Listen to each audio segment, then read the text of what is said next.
All right, now for the bid sheet. I got to explain a couple things on this bid sheet so that as you're filling it out, it makes sense to you. Also, if you need to fill it out longhand, that you'll know what you're doing and what you're looking at. This is a good one to look at. This is different than the one that we originally looked at in the last video.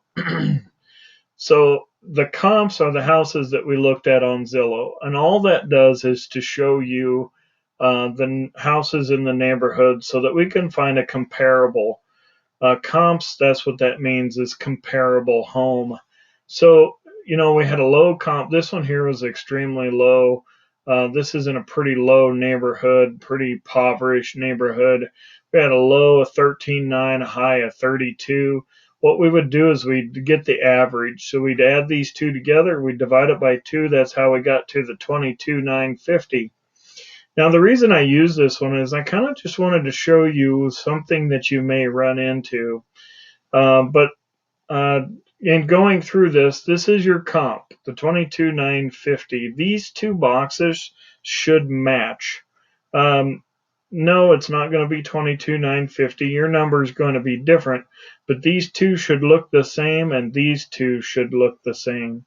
So to go through the math on this, we would take $25 a square foot times the square foot of the house, which is $9.97. So we'd take $9.97 times 25. We came up with $24,925. And then we'd take the $24,995 minus the $22,950. Now we're at a negative $19.75. Now, keep in mind too, there's going to be some of these houses that are going to show you a negative, and that's why it's important that this number, this low bid number, is always a 0. And we'll get to that in the next video and what we're going to do in talking to the motivated sellers. So profit, it's important for you to figure some profit in it for the cash buyer. So we're going to take 0.30 times the comp price, which is the 22,950. We come up with 68,885. So we'll take that away from the 1975, and we come up with a negative 8,860. Now we come up here with the profit for you in a table. This one at the 22,950 will come between the 0 and the 50,000, which would give us a $5,000 profit. Now that low bid number is negative $13,860. Now the difference between the high bid and the low bid is the $10 a square feet. Yes, I know this is obvious, but it's the $10 a square feet and the 15% profit. Couple things to look at here.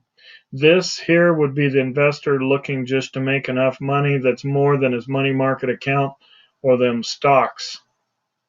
This is what some people would call the greedy investor, which would be me. I want to make 25 to 35% profit. Otherwise, it's a waste of my time. I got a lot of guys out there that are happy with 8-10 grand profit per house.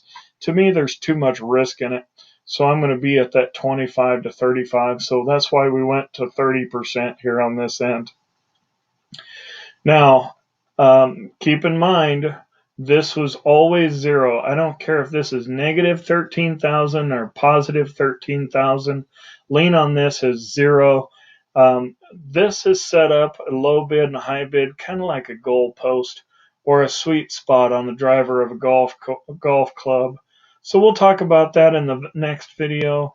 Again, hopefully this all made sense. It's pretty self-explanatory.